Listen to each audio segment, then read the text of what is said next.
So in this video I'm going to show you how to replace the screen on this Lenovo laptop. This particular model number is the B50-50, but it should be very similar for other Lenovo laptops and other brands of laptops too. So this is what it looks like when it's powered up.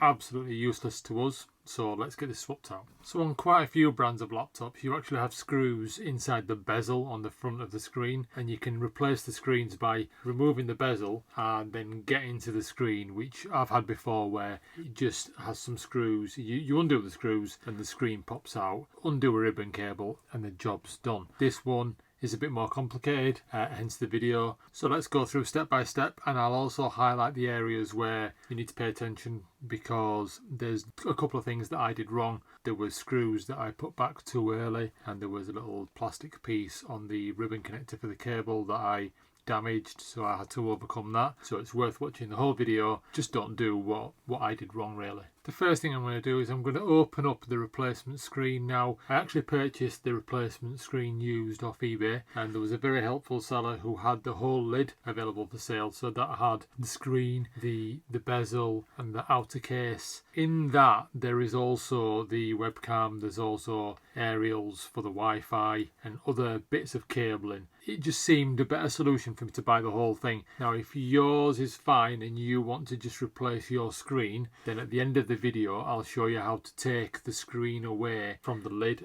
by taking off the bezel, if that's just the screen that you're replacing. So let's start by first removing the screws from the bottom of the laptop. There's 11 screws, so we are going to go ahead and remove all those screws.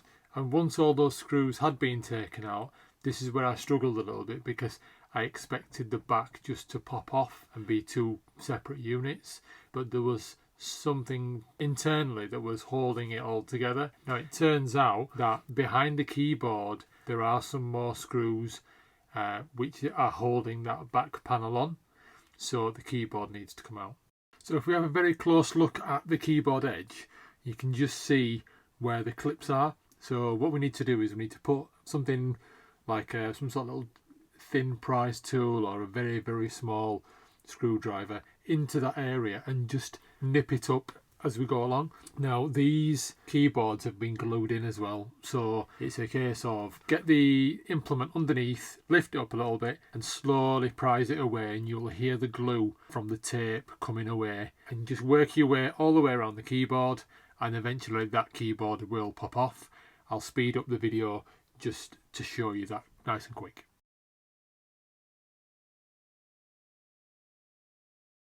And that's the keyboard off. Be careful because the ribbon connector will be still connected to the main laptop. And be very careful when you're removing the ribbon connector, as this is where I broke one of the little securing pins to one side. What I did was use a very small screwdriver and just prise it up from one side and then the other side and then one side and then the other side so it comes out evenly, and then that is the keyboard off. So once the keyboard has been removed, there's 3 screws which are still holding everything together. Okay, one on the left, one on the right, which is also for the DVD drive, and one which is hiding very sneakily underneath a Lenovo security sticker too. So let's go ahead and remove those, and again I'll speed things up for you.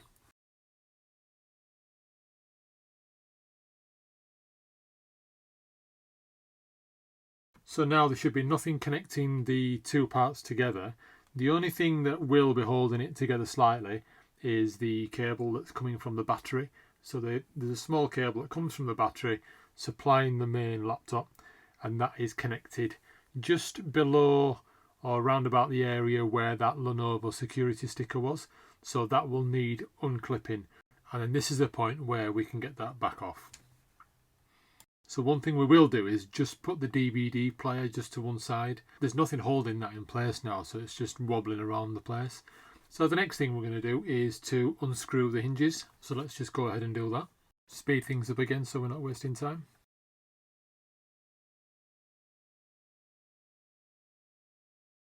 And we should be at a point where we can take the lid off, which is also housing the screen, away from the hinges. Please be careful because there's still quite a few wires attached to the main board. One is for the aerial for the Wi-Fi. There's also something there I think for a webcam, and there'll be the main connector which makes the display work as well. so they'll all still be connected, so we need to undo those.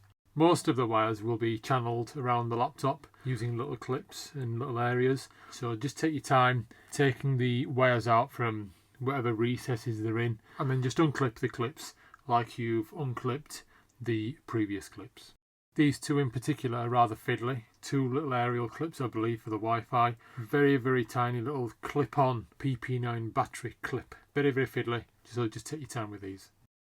Next is the main connector. So that will come out in exactly the same way as all the other clips have come in. Just be careful, nice and evenly, and then that will prise out as well. Really simple, probably can't go wrong there. So time to pull away the main unit away from the screen, and then let's replace the screen, then put the main unit back into the same position, line up those hinges, and then we should be good to put all this back together. So when you're ready to put them both back together, the top part will kind of go in at an angle because you need to clear the two kind of raised hinges at the back. And then once you've cleared those hinges and got everything into place, it's just a case of clipping down the two hinges, the metal parts, and then let's sort out the wiring and put everything back into position like it was before. And hopefully you've made a note of where all that cabling went, but it's pretty straightforward, to be fair. As you can see, we've already connected the really tiny Wi-Fi aerial connectors. Next, we're ready to reinsert the main connector, so that will just clip in just as easy as it clipped out. And then let's just finish off by just tidying things up a little bit cable wise. Then let's get the DVD drive back into position, remembering that we're not going to secure it just yet because the screw to secure that is underneath the keyboard, so we'll do that afterwards.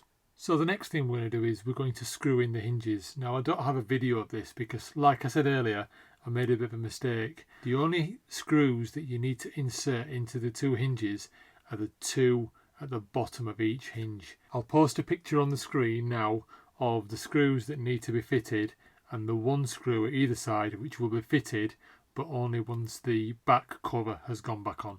And then it's time to put the back casing on, so we'll do that now.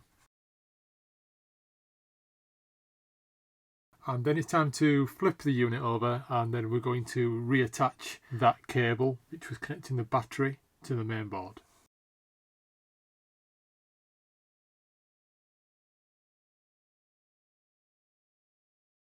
So the next step is we're going to replace the three screws that were fitted behind the keyboard, which were also holding on the back cover. So once these are in, you'll feel it feel a lot more solid.